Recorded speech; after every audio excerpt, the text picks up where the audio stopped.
Hey everyone, welcome to the Mind Muscle Connection, our new podcast. I'm Joe Klemczewski with Tyler Wiebe, and we wanted to bring our audience, specifically people who are completely immersed in health and wellness, hard training people. Tyler and I both coach everybody from Olympic athletes to professional bodybuilders, actors, models, all the way down to everybody in the population. I personally love working with kids because I love having that impact on young people looking for role models and so forth. And a lot of this particular podcast was generated between our goal of just helping people think better. Tyler, we're going to talk a lot about many topics in the course of this podcast, but in this very first episode, I thought it would be critically important to just talk about how we think about thinking. And the reason that's important to somebody in the audience that we typically speak to is that we don't really cover those things. We're talking about nutrition and training and athletics and very performative aspects of life. And you and I both, I'm sure we'll share a lot of stories, have clients that may struggle at times, not with the physicality of what we're after, but with the mindset, what's happening with our own thoughts and so forth. So today's topic, self-awareness and emotional intelligence, I have to lead, first of all, with just a couple questions. Questions I think that you, our audience, may have, which is self-awareness, emotional intelligence. What is it? Why do I need it? What does it do for me? How do I get more? And I don't know, Tyler, we didn't even prepare anything ahead of time. This is not scripted. This is just two dudes having a conversation. But I have to think, first of all, of Daniel Goleman, the very famous psychologist from Harvard, who wrote the book, Emotional Intelligence. And just to lead off with a quote from him, he said, in a very real sense, we have two minds, one that thinks and one that feels. So what, Tyler, do you think of in just hearing the phrase emotional intelligence? Yeah, well, first of all, thank you for that great intro. I'm super excited to talk about this because I think you said it perfectly that we do deal, with a lot of clients on the physical side, and we are talking a lot about my macros or, what training we're going to be doing. And we often forget what is, between the ears and what people are coming to the table with and their own biases and the things that they've told themselves for years and the truths and the lies that they might believe. And so, part of as my job as a coach is really trying to bring out that emotional intelligence and asking why are we feeling this way? What is going on when you come to the table trying to eat your food consistently, or you're having trouble going to the gym, or you step on the scale and you have this immediate emotional reaction, to whatever that is. It's going, okay, why are we having this emotional reaction? Why is this a part of who we are? And how can we look at that emotion and start to break it down of, okay, again, the why is this cropping up? And I think being able to do that and to stop ourselves, in that kind of gap where we have that first emotional response, to kind of stop, look in the mirror and kind of look into ourselves of going, okay, why is this cropping up? You are going to start to see a lot of that emotional intelligence come out for that person, because you're able to start analyzing those aspects of yourselves that, might be very well holding you back from your goals. You just used a phrase, the gap. And I almost started smiling because Viktor Frankl, who wrote Man's Search for Meaning, a psychiatrist who lived through Auschwitz and created logotherapy, an entire branch of psychotherapy, that was his main contention. That, basically another thing that you mentioned, the why, quoting Simon Sinek, that was Viktor Frankl's big question. Why do some people survive and some people just die? Like what is the difference? And after years of suffering and living through that experience in a prison camp, he found out, and I think this really bore out throughout his life, that people who have the most to live for. So you talked about what's between our ears. Well, what is that perspective? Are we generally a positive leaning person or a negative leaning person? Do we tend to catastrophize?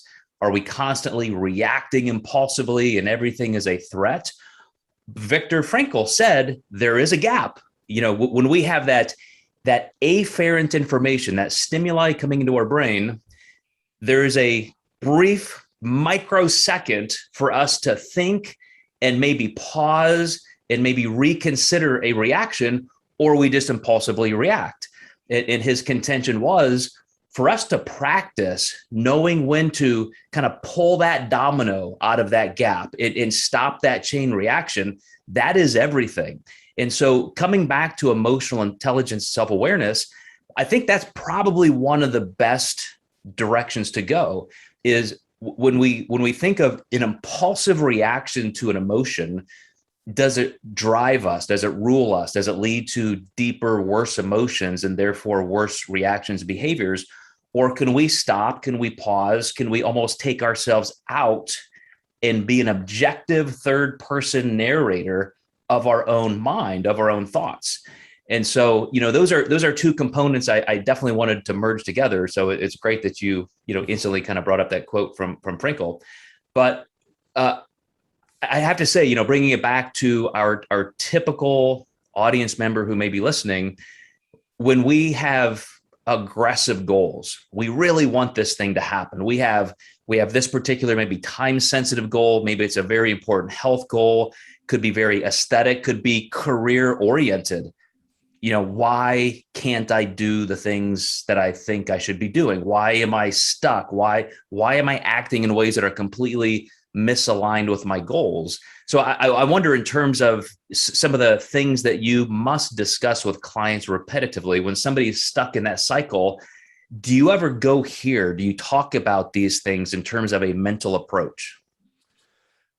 Probably not as much as I should be, just now that we are kind of having a podcast on this, but it is certainly something that I want to bring to their attention and to get them to start thinking about it and have it more at that forefront of their mind, because this isn't something that is going to be simple, and it's not going to be something where it's going to be a quick fix because of just, who we are as mammals. We're very much just ruled by that emotional side. And like you were saying, that gap is just so quick. It's more so trying to get them to think of that gap and go, okay, I am feeling this way. Step back, like in trying to get that to become almost a habit for them, kind of almost every time we have that emotion. And when we have that trigger, it's going, oh, okay, now I can step back. Let's think about this. Let's kind of self-analyze. Where is this coming from? And then we're able to go from there, because again, it's not going to happen every time. You are going to be ruled by your emotions again at some point. We're not robots. We can't completely turn off. And it's not a good thing to turn off the emotional side of us either. But we do need to start to get into that habit of taking that quick step back and seeing how that emotion is going to affect us moving forward. And is it something that is happening every single day or multiple times a day, even, with certain things? And once we're able to kind of start picking up on that, I think we're able to start to see things from a different viewpoint. And that gap becomes a little bit easier because we can start to recognize those triggers that we know, spiral us down into maybe some of those worse habits that you did mention, or we start making even worse decisions. It's, that person who has maybe, not had that chocolate bar for 6 months, and that want has built up for so long, they have that chocolate bar, but now it triggers maybe that binge episode. And so what are those steps that kind of got you to that point where you start to have that binge episode and you're not able to maybe have an easy time pulling back from that? We almost need to take those steps back and see what's happening right before that moment so that we can start to recognize those triggers. Well, you came back to it being difficult in recognizing that gap, and it takes practice. This is one of the things that changed my life, to be quite honest. Like when we talk about self-awareness, I think we can all look at times in our life where we almost had a breakthrough moment. And some psychologists speak of it like that. There are very spiritual dominions that, or just, ways of describing it that some religions discuss. And it's like this. When I was about 7 or 8 years old, I remember growing up on a farm, and we had a field, and way back in the field, I could ride my bike, and there was this nice little hill of a berm between fields. And I remember one day just kind of laying back, looking up at the sky, looking up at the trees. And it must have been like dopamine, oxytocin, something just like flooded my brain. And I got this massive sense of just identity and autonomy and self-awareness, and just such a comfort, like literally being one with everything. And I remember looking up at the sky and saying to myself, I will never forget this moment. And here I am 40 some years later telling you about it. It's just, it's literally a self-awareness that lets you move to another level. And another one of those was, I remember driving several years ago, maybe 10, 12 years ago, from the East Coast back home. And when you can remember something this detail, it had impact. I was on Interstate 64, driving west, sun in my eyes, and I was listening to Daniel Goleman's audiobook, Emotional Intelligence. And he talked about the fact that this efferent or afferent information coming into our senses, a thought, a sight, something, by the time we know it happened, it already happened about a quarter to half a second ago. So if I reach up to touch this microphone, by the time I see myself having touched the microphone, it already happened. So do I really even have control over anything? I mean, that's how quickly stimuli comes into our brain, and then we think about it and we react to it.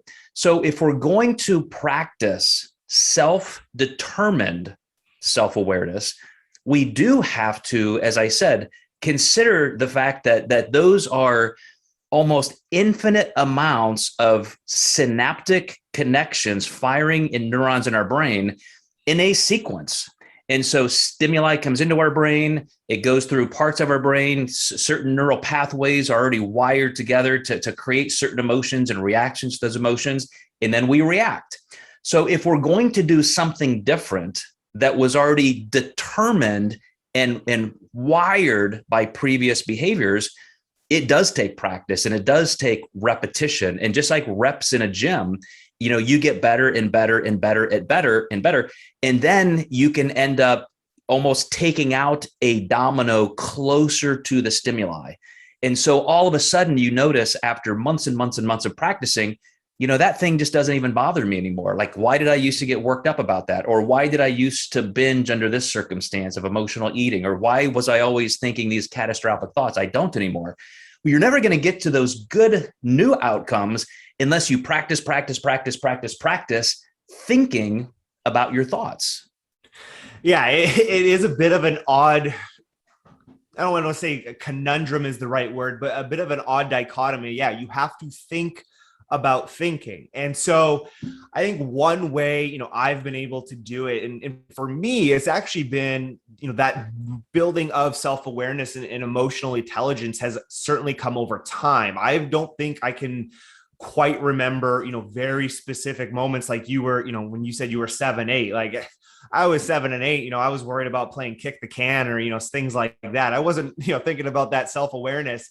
And so for myself, just having that over time, and it was almost like I broke it down into chunks, and I was able to tackle one thing. And then that, that evolved into me being able to tackle another thing. And so I think if, one way we could put it is, start to identify maybe some of those bigger areas in your life, things that do happen every day. I think it's pretty easy for us to go into, our normal day. And when we can become more aware of it, we can go through and even take little notes. Okay, wow, I react like this, and all of a sudden you start to notice maybe a pattern, and you can start to pick one or two things that you're like, okay, when this happens, this is, what I'm going to keep at the forefront of my mind. I'm going to start to create that gap in this scenario, because we're not going to be able to tackle it all at once. There's too many things. But what I find is, yeah, like I was saying, as you can start to knock down those dominoes, we get a little bit closer towards that end goal. And so I think just highlighting a couple of those things to make it maybe a little bit easier on yourself can be a pretty good